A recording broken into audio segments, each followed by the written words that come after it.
नमस्ते छात्रों, मैं प्रिया शर्मा प्रभात किड्स स्कूल की हिंदी अध्यापिका आपका स्वागत करती हूँ। आज हम यहाँ इस कक्षा में कक्षा 2 से रिमझिम की पुस्तिका से एक कहानी पढ़ेंगे और उस कहानी का नाम है भालू ने खेली फुटबॉल। क्या आप लोगों ने कभी भालू को फुटबॉल खेलते हुए देखा है? नहीं ना? आज मैं आपको बताऊंगी कि भालू किस तरह फुटबॉल खेलता है। एक बार की बात है, सर्दियों के दिन थे। सर्दियों में होता है ना, बहुत ही हमें ठंड लगती है, तो सर्दियों में बहुत ही ठंड होती है और उस ठंड में एक शेर का बच्चा जामुन के पेड़ के नीचे सोया हुआ था।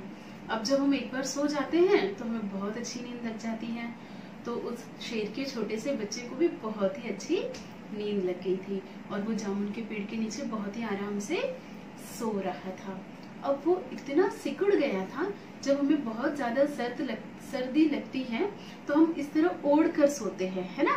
तो ठीक उसी तरह शेर का बच्चा भी बहुत ही सिकुड़ कर सोया हुआ था और उसे देखने पर वो बिल्कुल एक बॉल की तरह लग रहा था। तभी अचानक वहां पर एक भालू आ जाता है। भालू अपनी सैर के लिए निकलता है और भालू जब चलते चलते जामुन के पेड़ के पास आता है तो उसे वहां एक बॉल नजर आता है, जबकि हमें पता है वो कोई बॉल नहीं है, वह तो एक शेर का बच्चा है। परंतु भालू को वह नहीं पता था। भालू ने उस शेर के बच्चे को बॉल समझकर अपने पैरों से एक किक मारी, इसका मतलब उसको एक लात मारी। जैसे ही भालू ने शेर के बच्चे को लात मारी, वह लुढ़कता हुआ वहां से आगे की ओर चला गया और अंगड़ाई लेने लगा। भालू ने देखा, अरे ये तो कोई फुटबॉल नहीं, ये तो शेर का बच्चा है। शेर का बच्चा दौड़ा दौड़ा वापस भालू के पास आया और उसने भालू से कहा कि मुझे और ऐसे या लात मारो। क्यों?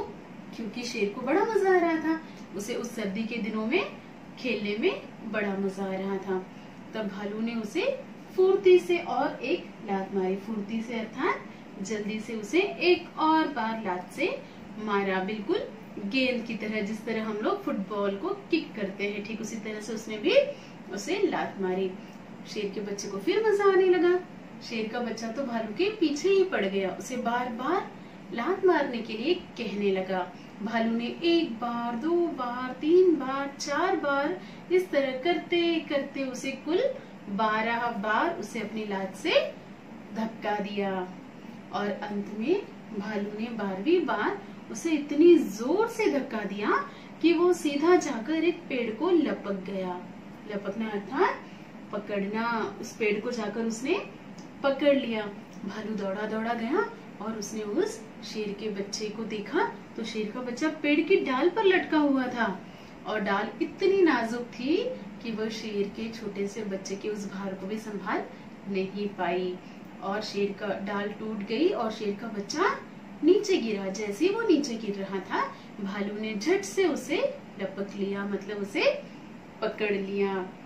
और जैसे ही भालू ने उसे पकड़ा, शेर का बच्चा उसे और कहने वाला था कि आप मुझे और एक लात मारो या मेरे साथ और खेलो। उतनी देर में भालू ने उसे कहा कि आप यहाँ पे बैठो, मैं अभी आता हूँ। और मौका देखते ही भालू वहां से चला गया। भालू जाने के बाद जैसे ही पेड़ की डाल टूटी तो आवाज आती है ना जोर से, तो जोर से एक धड़ाम से एक आवाज आई, तो वहां पर माली आ गया। माली कौन होता है? माली वो होता है जो पेड़ों की रक्षा करता है, जो पेड़ पौधों का पूरा ध्यान रखता है। वह आया और उस माली ने उस शेर के बच्चे से कहा, तुमने मेरे पेड़ की डाल तोड़ दी है, तुमको इसका हर्जाना देना पड़ेगा। हर्जाना मतलब उसकी कीमत चुकानी होगी। तो शेर का बच्चा बड़ा चालाक था, उसने कहा, हर्जाना ठीक है देता हूँ, पहले जरा ठीक तो हो लो। इस तरह से शेर के बच्चे ने कहा और माली ने कहा, ठीक है मैं भी आता हूँ, मुझे मेरा हर्जाना तुम तैयार रखना। जैसे ही माली वहां से गया, शेर का बच्चा दौड़ते हुए 9-2-11 हो गया। 9-2-11 होना मतलब वहां से भाग जाना। 9-2-11 एक मुहावरा है। समझ में आई आपको कहानी? इसमें कौन कौन खेल रहा था? भालू और शेर का बच्चा। क्या भालू सचमुच गेंद के साथ खेल रहा था? नहीं, भालू शेर के बच्चे के साथ खेल रहा था। और भालू ने कितनी बार शेर के बच्चे को उछाला था? बिल्कुल सही, 12 बार उसने शेर के बच्चे को हवा में उछाला था और उस शेर के बच्चे को बड़ा ही मजा आ रहा था। शेर का बच्चा किस पेड़ के नीचे सोया था? जामुन के पेड़ के नीचे वह सोया हुआ था। तो आप सभी को पसंद आई ये कहानी? अच्छा ठीक है, अगले तासिका में हम इसके शब्दार्थ तथा प्रश्नोत्तर पर चर्चा करेंगे। धन्यवाद।